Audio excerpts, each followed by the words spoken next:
الاخيره في جدل رهيب عن نظام الطيبات لدكتور ديال عوضي رحمه الله عليه.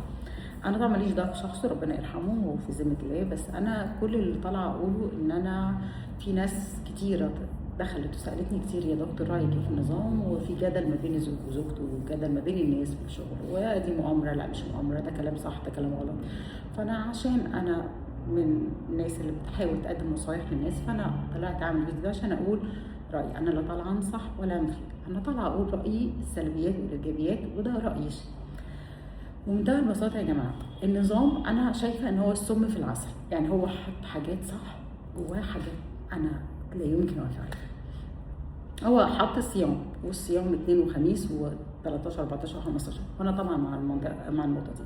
كل المرضى بتوعي عارفين ان انا ما بحبش الصيام اليومي، الصيام متقطع حلو جدا بس مش كل يوم، لازم يفصل.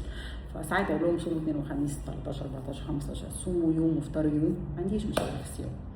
طيب حط ايه كمان؟ هو قال لك ان العيش ممنوع، كل انواع العيش ممنوع.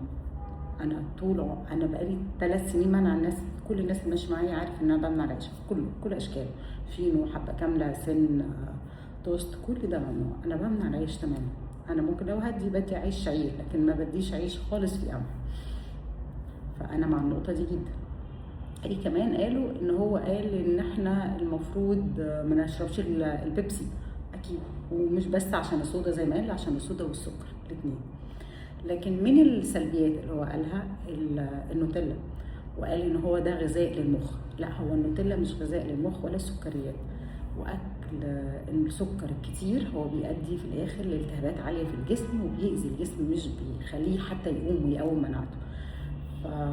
فطبعا المخ عاوز سكر، بياخده من الاكل الطبيعي. يا جماعه اي اكل بناكل، اي نشويات بناكلها بتتحول في الاخر لجلوكوز، وده غذاء المخ. طب انا مهبط دلوقتي عاوز طاقه سريعه، البلح والعسل بيدوك الطاقه السريعه اللي انت عاوزها من غير ما تلجا للنوتيلا يعني. التدخين، وقال ان ده نفس عادي وعادي الناس تدخن. طيب هو لو عادي الناس تدخن، لما باجي اعمل له اشعه على صدر واحد مدخن بلاقيه الالفيولاي كلها سودة ومش عارف تتنفس وعنده مشاكل في القلب وفي الرئه. لا، هو التدخين مش عادي. هو في فرق ما بين اتنفس هواء ربنا العادي الكويس، وفي فرق ما بين اتنفس هواء فيه نيكوتين. ده هواء فيه نيكوتين وبيأذي الجسم. فلا، هو التدخين ضار وحرام، ما ينفعش حاجه حرام وفي ابحاث كتير بيقولوا انها ضار نقول لا عادي، ده هواء عادي بيخرج ويدخل. لا، هو مش هواء عادي. طيب ايه كمان؟ هو كمان منع الخضار كله ما عدا البطاطس. انا كل الناس مش بمنع النشويات، انا بمنع العيش، لكن بدي بديله العيش الشعير او البطاطس. فانا ممكن ناكل بطاطس بس مسلوقه، اير فراير، مطبوخه، مشويه، لكن لا يمكن اديها مقليه. الزيت، اي حاجه بتتحط في ديب فرايد في زيت مقلي او زيت عميق مقلي، ممنوع، اكيد ممنوع، لان الزيت مضر جدا بالجسم وبيأذي. اوميجا 6 يا جماعه كترها بيأذي جدا، فما اقدرش اديها كتير. فهو لا، الزيت ممنوع وبيأذي. فانا طبعا ضد المقليات بكل اشكالها. الفراخ والبيض، الجدل الرهيب على الفراخ والبيض. والله انت لو جيت قلت لي ان الفراخ اللي هي بتاخد هرمونات، بتاخد علف عشان تزيد في الحجم والكلام ده كله، يعني ممكن اقول لك عندك حق.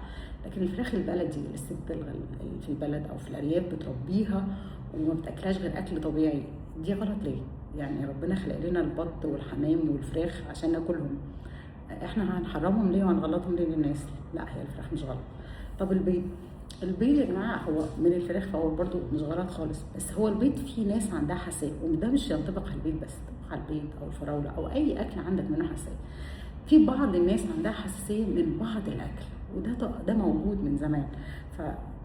بس دول مجموعه صغيره، فلما تلاقي عندك حساسيه من ماده معينه او من حاجه معينه، اكيد ما تمنعها، اكيد مش هتاكلها، فما ينفعش تاكلها.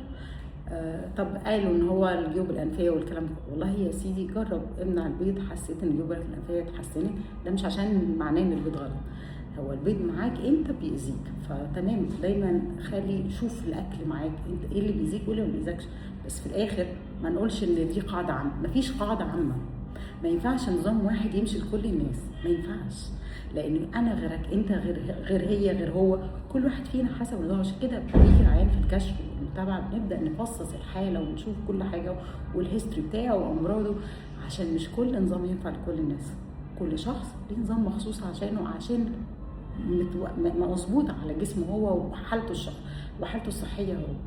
طيب بالنسبه للادويه اللي منعها، لا هو يعني لما نيجي نتكلم على الادويه، عيان يبقى سكره التراكمي 11، او عيان سكر من الدرجه الاولى، او عيان سكر من درجه ثانيه بس بياخد انسولين وفجاه تمنعه، انت متخيل انه هيعيش؟ هو لا، يعني هو اكيد ده انتحار. ادويه الكوليسترول ما يبقاش كوليسترولك 300 350 وتمنع دواء الكوليسترول، ما انت هيجيلك جلطه. فهو الادويه اتعملت عشان تعالجها، بس هو نيدد لما تكون محتاجينها، فاحنا بناخد الدواء لما نكون محتاجين. لكن لما تبقى بوردر لاين، مثلا لما يجي لي عيان بري دايابيتك، فابتدي يبدا دكتور البطن يبعته لي يقول لي لا نمشي نظام غذائي عشان ما نمشيش على علاج سكر. يا جماعه، هو العيان ده لو مشي على نظام غذائي صحي وهو بري دايابيتك، لا هنعالج الموضوع، هو هيخف ومش هياخد علاج سكر، هيخف.